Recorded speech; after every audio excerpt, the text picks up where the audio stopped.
विज्ञान के बारे में। विज्ञान को इंग्लिश में बाबू क्या कहते हैं? साइंस। क्या कहते हैं? साइंस। ठीक है, तो साइंस एक जो है सब्जेक्ट है। क्या है बाबू? सब्जेक्ट, जो हमारे लिए पढ़ने के लिए बहुत उपयुक्त है, बहुत महत्वपूर्ण है। अगर साइंस नहीं पढ़ेंगे तो हमारा भविष्य क्या जी खराब होता जाएगा, बदतर होता जाएगा। ठीक है, क्योंकि साइंस के बिना हम किसी भी जीव जंतु पेड़ पौधे या किसी भी पदार्थ के बारे में हम लोग नहीं जान सकेंगे। ठीक है, तो इसके लिए बाबू साइंस पढ़ना जरूरी होता है। तो साइंस के बारे में सबसे पहले बात करेंगे कि साइंस किसे कहते हैं। क्या जी?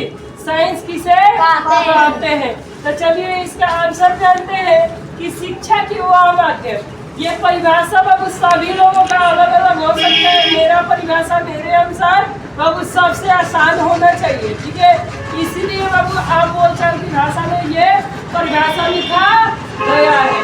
तो चलिए इस परिभाषा को बताते हैं कि शिक्षा की वह माध्यम जिसके अंतर्गत जीव जंतु गति, ऊर्जा तथा रसायनों के बारे में अध्ययन करते हैं विज्ञान कहलाता है। दोबारा बाबू कि शिक्षा की वह माध्यम जिसके अंतर्गत हम लोग जीव जंतु पेड़ पौधे अर्थात पदार्थ, ठीक है, या गति ऊर्जा के बारे में अध्ययन करते हैं, क्या कहलाता है बाबू? विज्ञान कहलाता है। ठीक है, चलिए विज्ञान के जनक किसे कहा जाता है, ये इम्पोर्टेंट लाइन होता है। तो बाबू विज्ञान के जनक जो है अरस्तु को माना जाता है। किनको माना जाता है बाबू? अरस्तु को। आगे बात कर लेते हैं बाबू कि विज्ञान कितने प्रकार के होता है, यानी साइंस को कितने भागों में बांटा गया है। तो बाबू साइंस को 3 भागों में बांटा गया है। कितने भागों में बाबू? 3 भागों में। पहला है बाबू फिजिक्स, जिसका हिंदी होता है भौतिकी विज्ञान। क्या होता है बाबू? भौतिकी विज्ञान। दूसरा होता है केमिस्ट्री, जिसका क्या होता है बाबू? रसायन विज्ञान। क्या होता है? और तीसरा होता है बायोलॉजी, जिसका होता है बाबू जीव विज्ञान। क्या होता है? अब जाहिर से नाम से है कि भौतिकी यानी भौतिक के बारे में हम लोग पढ़ेंगे, और रसायन यानी रसायन के बारे में पढ़ेंगे। आगे बायोलॉजी यानी जीवों के बारे में पढ़ेंगे। ठीक है, तो इसको आगे मतलब हम लोग अध्ययन करते हैं। ठीक है, पहले बात कर लेते हैं कि हम लोग कब से कब तक पढ़ेंगे कौन सा सब्जेक्ट। तो बाबू हम लोग जब 1 क्लास में जाते हैं तो प्राइवेट स्कूल के माध्यम से हम लोगों को 1 क्लास से साइंस पढ़ाना स्टार्ट किया जाता है। लेकिन 6 क्लास सरकार के अनुसार 6 क्लास से साइंस लागू होता है। किस क्लास से बाबू? 6 क्लास के। सरकारी बुक जाओगे तो उसमें 6 क्लास से साइंस पढ़ाया जाता है। लेकिन साइंस अगर आप लोग पढ़िएगा तो 1 क्लास से लेके 10th क्लास तक एगो होता है साइंस का बुक। कितना होगा? एगो, जिसमें एगो ही होगा विज्ञान। बुक का नाम क्या होगा? विज्ञान साइंस। ठीक है, जिसमें बाबू तीनों का अलग अलग चैप्टर दिया रहेगा। ठीक है, लेकिन वही बाबू 11th क्लास में जाते हो 10th के बाद, ठीक है, तो बाबू आपको 3 गो माध्यम दिया जाता है। क्या दिया जाता है बाबू? 3 गो माध्यम, 3 गो बुक हो जाएगा उस समय से। एक फिजिक्स का, एक केमिस्ट्री का, एक बायोलॉजी का। ठीक है, फिजिक्स केमिस्ट्री बायोलॉजी 3 गो बुक हो जाएगा। लेकिन आगे बात कर लेते हैं, अब इसका परिभाषा उसके बाद बात करेंगे कि किसको पढ़ने से कौन सा जॉब मिल सकता है। ठीक है, तो भौतिक विज्ञान, तो इसका परिभाषा बहुत सिंपल है और आसान है कि विज्ञान की वह शाखा जिसके अंतर्गत गति, ऊर्जा तथा भौतिकी के बारे में अध्ययन करते हैं, क्या भौतिक विज्ञान का कहलाता है।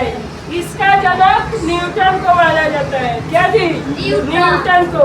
बाबू आप लोग 10th क्लास में जाइएगा तो न्यूटन के गति नियम पढ़ने को मिलेगा। ठीक है, तो 10th क्लास में आपको पता चलेगा। आगे बात कर लेते हैं रसायन विज्ञान यानी केमिस्ट्री को। तो बाबू विज्ञान की वह शाखा जिसके अंतर्गत पदार्थों के बारे में अध्ययन किया जाता है, बहुत क्या जी? रसायन विज्ञान कहलाता है। ठीक है, इसका जनक बाबू लेवोजियर को माना जाता है। किसको माना जाता है बाबू? लेवोजियर को। ठीक है, कई कई किताबों में अलग अलग दिया है, लेकिन मुख्य रूप से लेवोजियर को ही माना जाता है। समझ में आया? आगे बाबू करते हैं जीव विज्ञान। तो जीव विज्ञान की वह शाखा जिसके अंतर्गत जीव जंतु के बारे में अध्ययन करते हैं, जीव विज्ञान कहलाता है। ठीक है, और इसके जनक बाबू कौन है? अरस्तु। कौन है बाबू? अरस्तु। ठीक है, तो ये था 3 टॉपिक्स, फिजिक्स, केमिस्ट्री, बायोलॉजी। अब बात कर लेते हैं कि कौन सा सब्जेक्ट पढ़ने से क्या होगा। अब ग्रेजुएशन में बाबू जाओगे तो ये 3 पॉइंट 3 भागों में बढ़ जाएगा। कितने भागों में बाबू? 3 भागों में। वहाँ पर आपको कहा जाएगा कि अगर साइंस पढ़ना चाहती है तो भौतिक पढ़ना चाहती है, कि रसायन विज्ञान पढ़ना चाहती है, कि बायोलॉजी पढ़ना चाहती है। ठीक है, तो 3 टॉपिक बन जाएगा। तो अब हमारा सपना आएगा। क्या आएगा बाबू? सपना, सपनों की मसीहा, यानी मेरा सपना क्या होगा, इसके बारे में हम अध्ययन करेंगे। उस समय कि मेरा जैसे सपना है डॉक्टर बनने का, तो डॉक्टर बनने का सपना है तो बाबू हमें जीव विज्ञान पढ़ना होगा। कि कौन सा विज्ञान बाबू? जीव विज्ञान चूज करना होगा। ठीक है, जहाँ हम लोग डॉक्टर या साइंटिस्ट बन सकते हैं।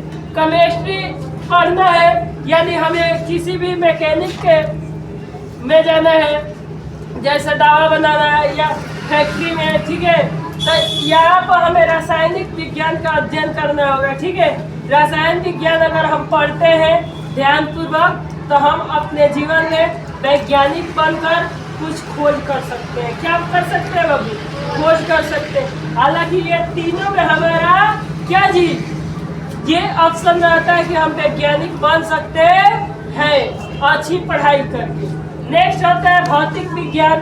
तो भौतिक विज्ञान बाबू हम लोग पढ़ के, ठीक है, किसी भी बड़े गाड़ी या जितने भी प्रकार के गति होती, ठीक है, इन सब के बारे में अध्ययन करने को मिलता है। इससे बाबू हम लोग निम्न प्रकार के गाड़ियाँ, ट्रेन, बाइक, कार, इन सब फैक्ट्रियों में, इन सब को बनाने में या नए आविष्कार करने में हम लोग अपना भूमिका निभा सकते हैं। ठीक है, इतना ही।